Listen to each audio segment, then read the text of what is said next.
Alright, let's have an honest conversation about grant writing.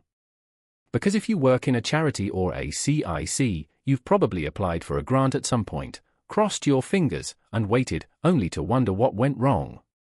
When I work with organizations across the United Kingdom, I see the same 5 mistakes over and over again. And once you understand these mistakes, everything starts to click, and your applications become so much stronger. So let's walk through this like 2 people chatting. No stress, no complicated language. Just clarity. The first mistake is this: charities write about what they want to do, not why the community needs it. Funders don't fund activities, they fund need. Too many applications jump straight into the plan. We want to run this project, we want to run these sessions, we want to open this space. But funders are sitting there thinking, okay, but why? Who asked for this? What problem are you solving? If you can't prove the need, the best project in the world will not get funded. So always start with the community, the evidence, the voices, the data, not the activity. The second mistake is not involving the community. And this one is huge.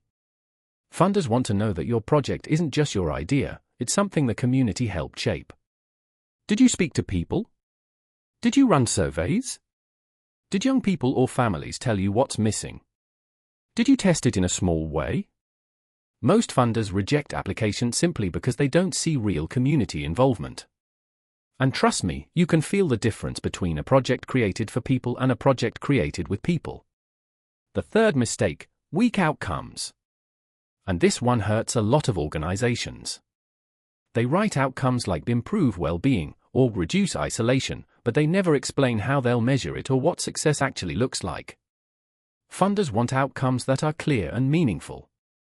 Instead of saying improve well-being, try saying something like, participants will build confidence and reduce loneliness, measured through monthly check-ins and feedback surveys. It doesn't have to be complicated, it just has to be specific. The fourth mistake is asking for too much money with too little evidence of planning. Funders want to trust you. If your budget looks like guesswork, if the numbers are inconsistent, or if you're asking for £100,000 with no match funding and no fundraising plan, that's a red flag. Funders want honesty, realism, and value for money. It's better to ask for less with a clear plan than more with a confused plan. And the fifth mistake, this is the one almost nobody talks about, is failing to show long-term impact. Funders are not just thinking about your project today, they're thinking about what happens after it finishes. Does the change continue? Will people still benefit? Will the organization still be stronger? Even if your project is only for 1 year, funders want to see the bigger picture. What happens next? What is the long-term benefit? If you can answer that, you become a lot more attractive to funders. Now here's the good news. Once you understand these 5 mistakes, you can flip them completely. Imagine your next application, you start with a strong, emotional and evidence-based need. You show real conversations with your community. You present clear outcomes that can be measured. Your budget is realistic and thought through. And your long-term plan shows sustainability, growth, and real change. When you do that, funders stop seeing you as just another applicant and start seeing you as a partner, someone who understands their purpose and can deliver real impact. So if you want help strengthening your applications, or you want personalized guidance for your charity or CIC, feel free to reach out to me at the Grant Maven. I support organizations across the United Kingdom to write stronger bids, build better strategies, and unlock funding with confidence.